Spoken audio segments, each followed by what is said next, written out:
મતદારોની યાદી પર શંકા. ગુજરાત પ્રદેશ કોંગ્રેસના નેતા અમિત ચાવડાએ ચૂંટણી પંચની નિષ્પક્ષતા સામે ઉઠાવ્યા સવાલ. ચોક્કસ વર્ગના મતદારોના નામ દૂર કરવાનું સુનિયોજિત ષડયંત્ર હોવાનો આક્ષેપ કરી સુપ્રીમ કોર્ટમાં જવાનો કોંગ્રેસે આપી ચીમકી.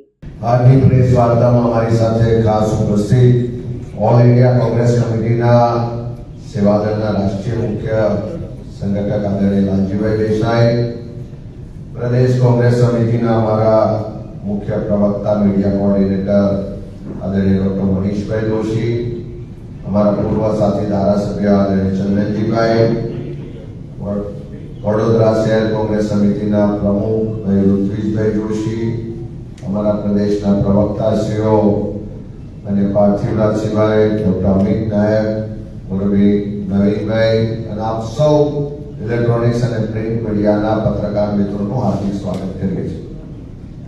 આજે બે વિષય પર વાત કરવી છે. સૌથી પહેલો વિષય, આ દેશના બંધારણે આખા દેશના એક એક ભારતવાસીને મતનો અધિકાર આપ્યો છે.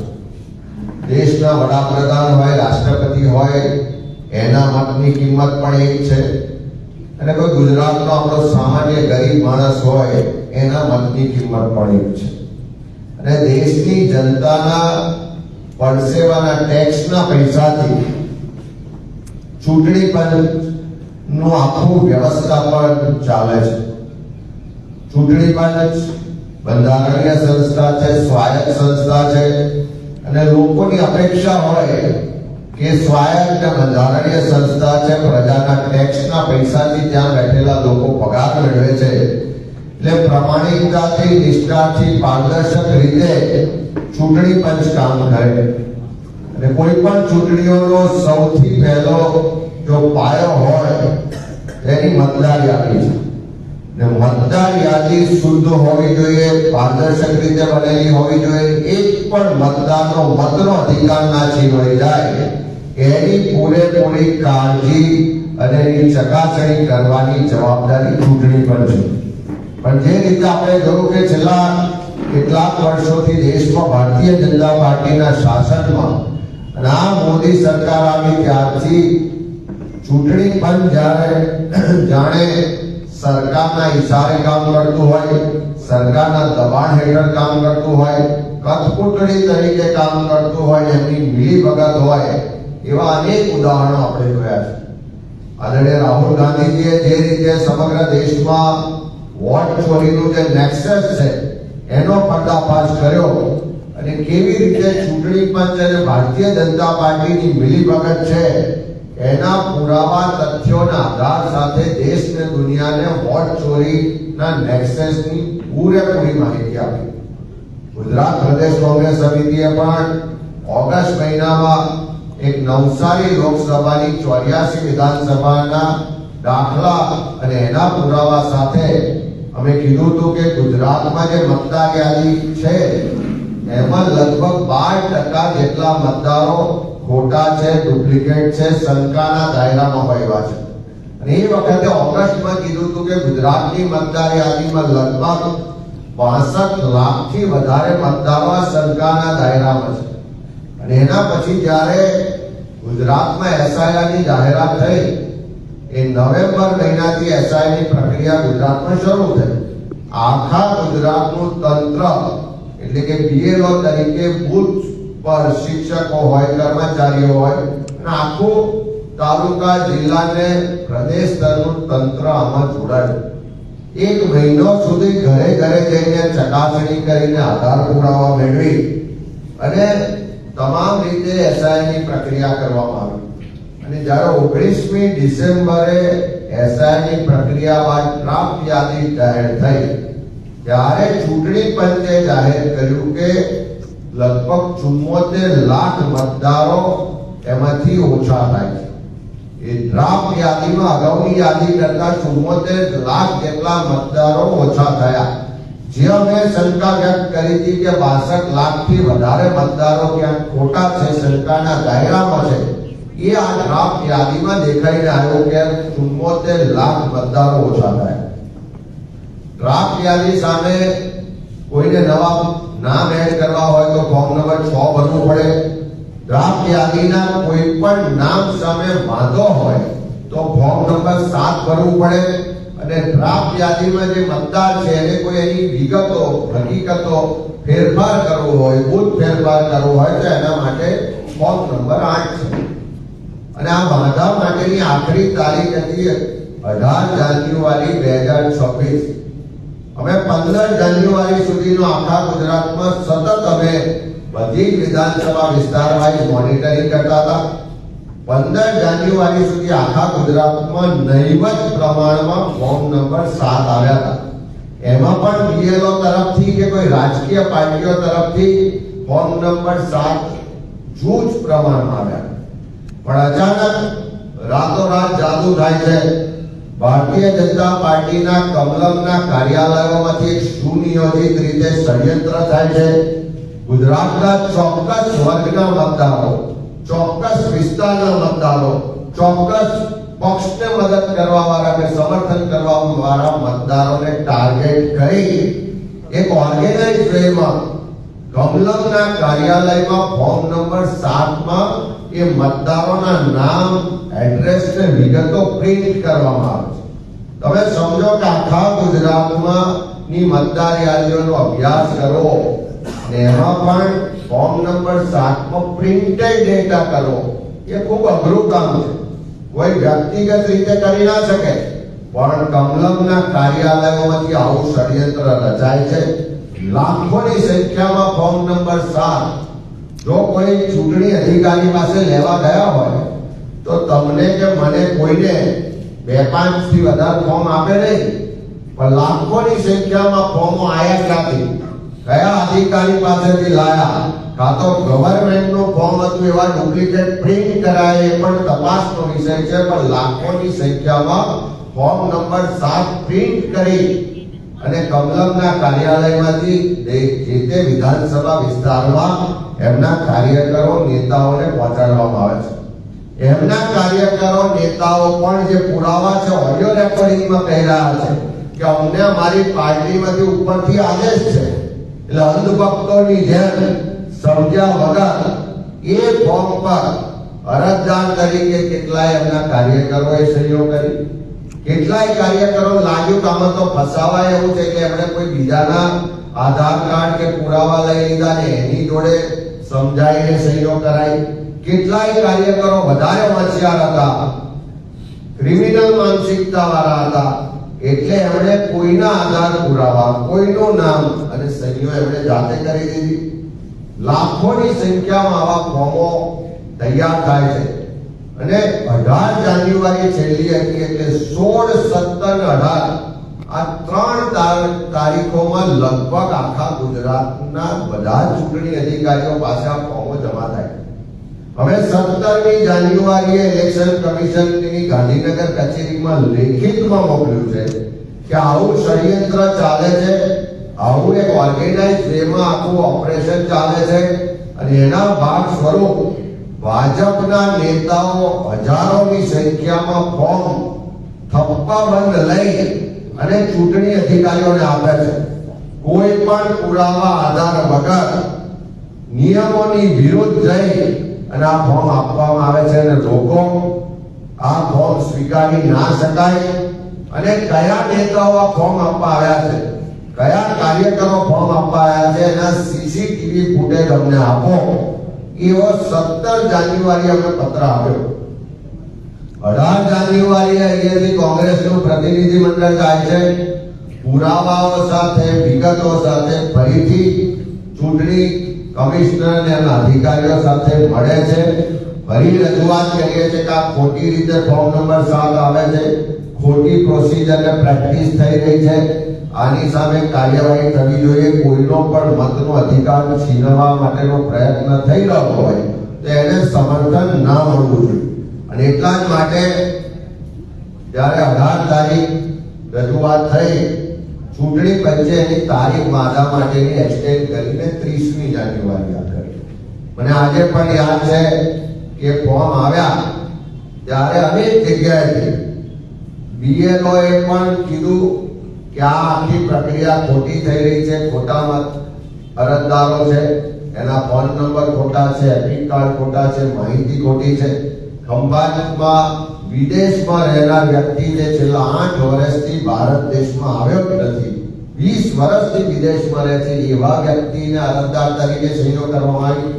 કેટલી જગ્યાએ જીવિત વ્યક્તિઓને મૃત બતાવીને એની સામે વાંધા લેવામાં આવ્યા. કેટલી જગ્યાએ જ્યારે અરજદારોને ખબર પડી તો એમણે જાતે સામેથી આવીને એફિડેવિટ કરીને કીધું કે અમે આ સહીઓ કરી નથી, અમારા નામે કોઈ ખોટી સહીઓ કરી છે. કેટલી જગ્યાએ અરજદારોએ ચૂંટણી અધિકારીઓ સામે વિડીયો કેમેરાની સામે આવીને એના સ્ટેટમેન્ટ આપ્યા કે અમે જાણતા નથી, અમને છેતરીને સહીઓ કરવામાં આવી છે.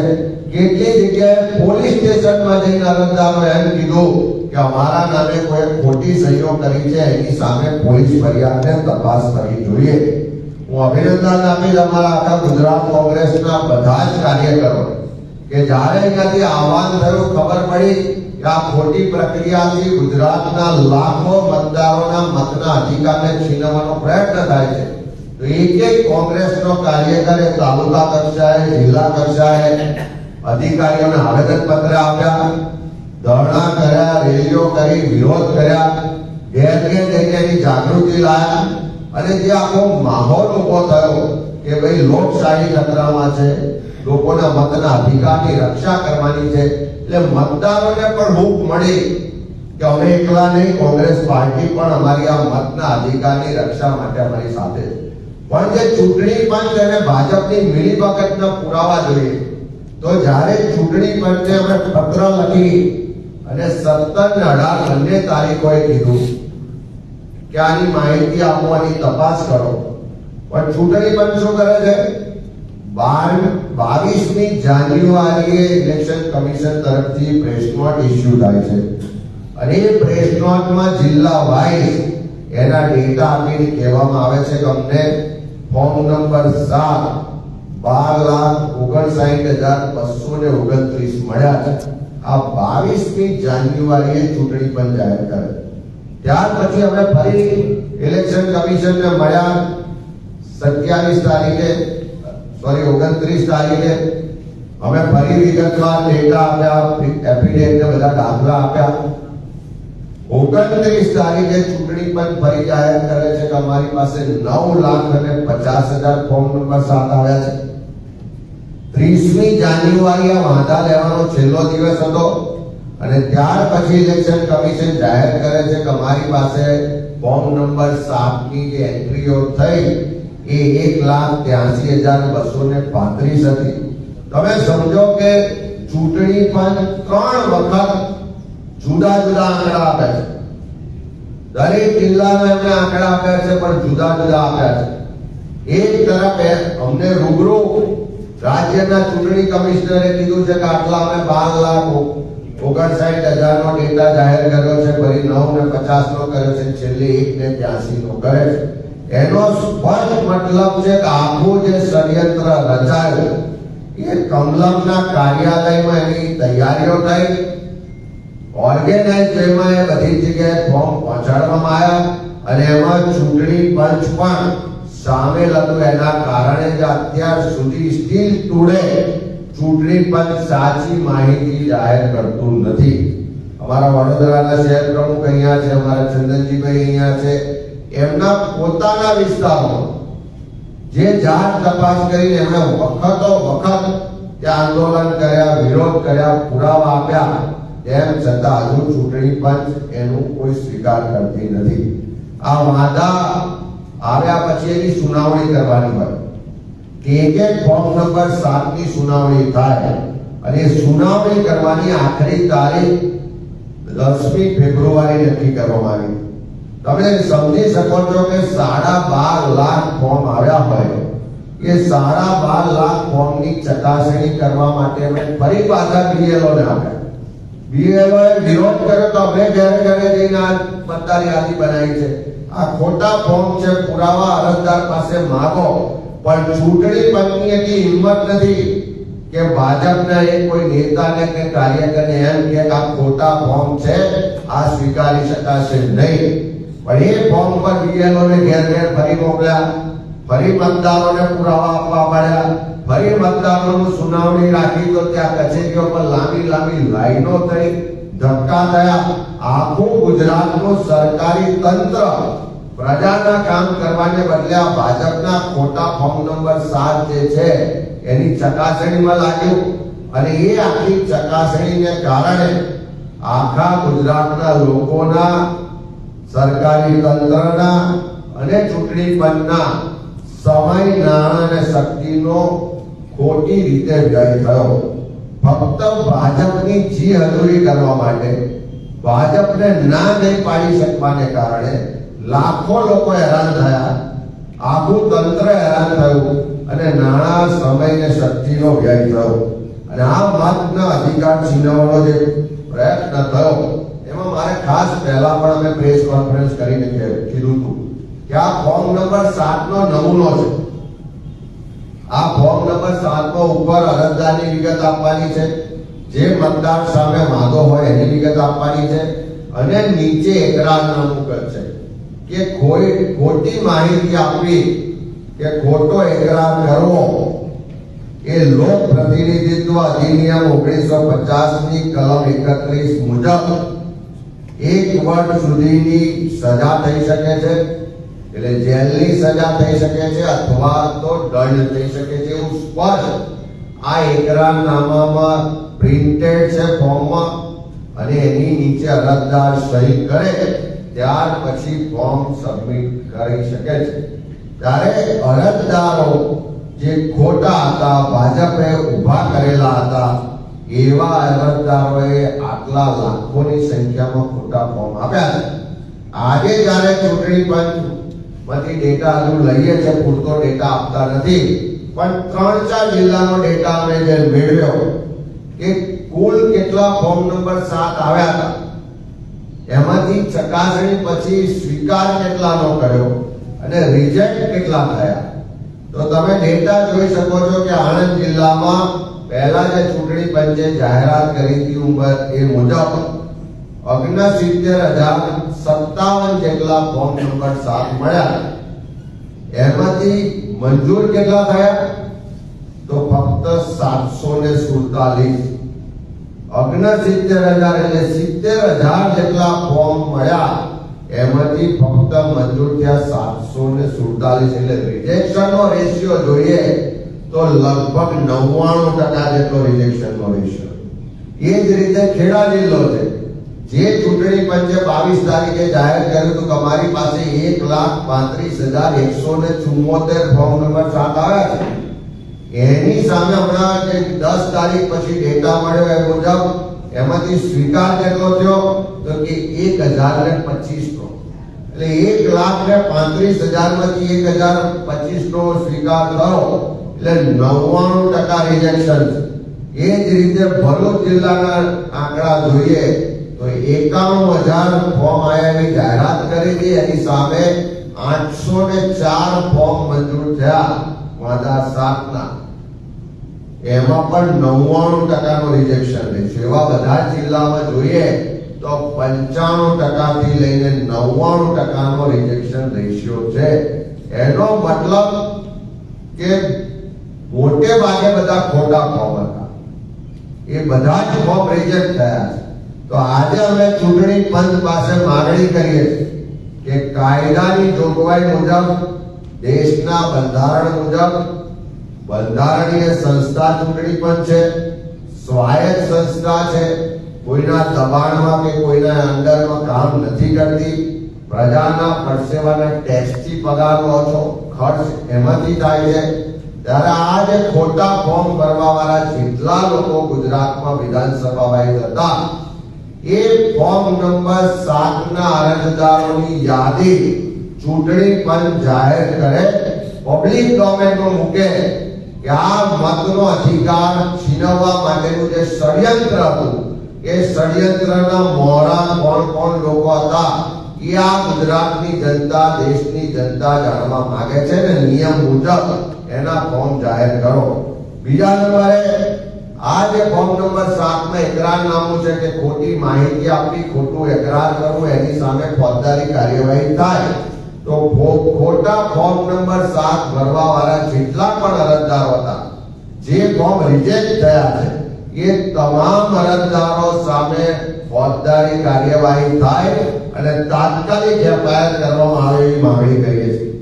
સાથે સાથે જે મેળાવી પણ થતું, એક વ્યક્તિ હજારો ફોર્મ લઈને આવે તો કોઈ પણ સંજોગોમાં સ્વીકારી ના શકાય, પણ અનેક ચૂંટણી અધિકારીઓએ હજારોની સંખ્યામાં એક વ્યક્તિ ભાજપનો નેતા ફોર્મ લઈને આવે જે ચકાસણી વગર, પુરાવા વગર સ્વીકારી લીધા, એવા અધિકારીઓનું પણ મેળાવીપણું આ ષડયંત્રમાં છે. તેની પણ તપાસ થાય અને એવા અધિકારીઓ પર પણ કાર્યવાહી કરવાની માંગણી કરીએ છીએ. સાથે સાથે એક જ નેતા, એક જ ભાજપનો કાર્યકર થપ્પા બંધ ફોર્મ લઈને આવ્યો છે. ત્યાં ચૂંટણી અધિકારીની કચેરીઓમાં સીસીટીવી ફૂટેજ, સીસીટીવી કેમેરા લાગેલા છે. હવે 17 જાન્યુઆરીથી માંગીએ છીએ કે કોણ લોકો ફોર્મ આપવા આવ્યા એ સીસીટીવી ફૂટેજ જાહેર કરો. તો આખું જે આ ષડયંત્ર રચાયું એમાં એ લોકો પણ ભાગીદાર છે. એટલે જે લોકો થપ્પાબંધ ફોર્મ લઈને આપવા આવ્યા છે એવા લોકોના પણ સીસીટીવી ફૂટેજની ચકાસણી કરી એવા લોકો સામે પણ એફઆઈઆર કરવામાં આવે એવી માંગણી કરીએ છીએ. અને સાથે સાથે જે ફોર્મ નંબર 7 ના આધારે જેના નામ ડિલીટ થયા છે એ યાદી પણ ચૂંટણી પંચ તાત્કાલિક જાહેર કરે. કારણ કે કોનું નામ ડિલીટ થયું છે એ જાણવાનો અધિકાર એ મતદારને પણ છે, રાજકીય પાર્ટી તરીકે અમને પણ છે અને જાહેર જીવનમાં કામ કરતા બધા જ લોકોને છે. જેથી ખબર પડે કે કોઈ સાચો મતદાર છે એનું તો નામ ડિલીટ નથી થઈ ગયું, એ કાર્યવાહી પણ કરવાની થાય. એટલા માટે અમે માંગણી કરીએ છીએ કે જેના ફોર્મ નંબર 7 ના આધારે નામો ડિલીટ થયા છે એ યાદી પણ ચૂંટણી પંચ જાહેર કરે. એક બાજુ ખોટું કરવાવાળા પર એફઆઈઆર નથી થતી, ખોટું કરવાવાળા કે મદદગારી કરવાવાળાની તપાસ થઈને કાર્યવાહી નથી થતી, પણ ઉલટાનો ચોર કોટવાલને દંડે લોકોમાં ડરનો માહોલ ઉભો કરવા કે કોઈ વિરોધ ના કરે, અમારી પ્રક્રિયા જે ખોટી થઈ અને ચેલેન્જ ના કરે. એટલા માટે અહીં અમારી સાથે ચંદનજીભાઈ ઉપસ્થિત છે. એમના વિસ્તારમાં સિદ્ધપુર વિધાનસભા ચૂંટણી અધિકારીઓ મતદારો સામે એફઆઈઆર કરાવે છે. હજારોની સંખ્યામાં ફોર્મ નંબર 7 ખોટું ભરવા વાળા ભાજપના નેતાઓ સામે કોઈ કાર્યવાહી ન થતી. લાખોની સંખ્યામાં ફોર્મ નંબર 7 રિજેક્ટ થયા છે, એની જવાબદારી કોની એના માટે કોઈ કાર્યવાહી થતી નથી. પણ ઉલટો ચોર કોટવાલને દંડે ચૂંટણી પંચ મતદાર પર એફઆઈઆર કરાવે છે. અને એફઆઈઆર કેવી રીતે કરાવે છે કે કોંગ્રેસને માનવા વાળા જેને આ વિરોધ કર્યો એવા મતદારોને શોધીને એની પર એફઆઈઆર કરવાનો પ્રયત્ન થાય છે. કાપોસી પોલીસ સ્ટેશનમાં જે એફઆઈઆર નોંધાય એમાં લખે છે કે શંકા અને વહેમના આધારે આ કરવામાં આવે છે. એક મતદારનું નામ બીજા કોઈ રાજ્યમાં પણ છે એવી એમને શંકા છે, એવો એમને વહેમ છે, એવી રીતે એફઆઈઆર કરે. જ્યારે તે મતદારે પોતાના બીજી કોઈ જગ્યાએ મતદાર યાદીમાં નામ હોય, ઓલરેડી એને ડિલીટ કરવા માટેની પ્રોસેસ કરેલી હોવા છતાં, પુરાવા હોવા છતાં વકીલ દ્વારા જ્યારે આ એસઆઈની પ્રક્રિયા થઈ ત્યારે એને આપવા છતાં એની સામે એફઆઈઆર કરવાનો પ્રયત્ન થાય છે. એનો મતલબ છે કે ચૂંટણી પંચ અને ભાજપનું જે મિલીજુલી હતી એ ખુલ્લી પડી ગઈ. આખું જે આ વોટ ચોરીનું, મતના અધિકારને છીનવવા માટેનું જે ષડયંત્ર હતું એમાં બંનેની જે ભાગીદારી હતી એ પણ ખુલ્લી પડી ગઈ. એમના હજારો લોકો સામે એફઆઈઆર કરવાની થાય છે. એમાંથી બચવા માટે, મતદારોને ડરાવવા માટે આવી એફઆઈઆર કરવાનો પ્રયત્ન થાય છે. મારે તેના ડીવાયએસપી કોઈ પંડ્યા છે એમ કહે છે કે જે થાય તોડી લેજો. એમને પણ કહેવું છે કે જે તે ચૂંટણી અધિકારીઓને પણ કહેવું છે, એ ચૂંટણી કમિશનરને પણ કહેવું છે કે આ ષડયંત્રનો જે લોકો ભાગ છે એવા એક પણ વ્યક્તિને છોડવામાં નહીં આવે. એક પણ વ્યક્તિએ જે મતનો અધિકાર છીનવવાનો પ્રયત્ન કર્યો છે એની સામે કડકમાં કડક કાર્યવાહી કરાવવા માટે તમામ જગ્યાએ લડીશું. જરૂર પડશે તો સુપ્રીમ કોર્ટ સુધી જઈને પણ ગુજરાતના એક પણ સાચા નાગરિકના મતના અધિકારને ખતમ થવા નહીં દઈએ. અને સાથે સાથે જે આ ષડયંત્રના ભાગીદારો છે એ ફોર્મ નંબર 7 ના અરજદારો, ખોટી રીતે ફોર્મ સ્વીકારનાર અધિકારીઓ, થપ્પાબંધ ફોર્મ લઈને આપવા જનાર ભાજપના આગેવાનો અને આખા ષડયંત્રમાં મદદગારી કરવાવાળા તમામ લોકો સામે ફોજદારી કાર્યવાહી થાય એવી માંગણી પણ કરીએ છીએ. એના માટે લડત પણ લડીશું.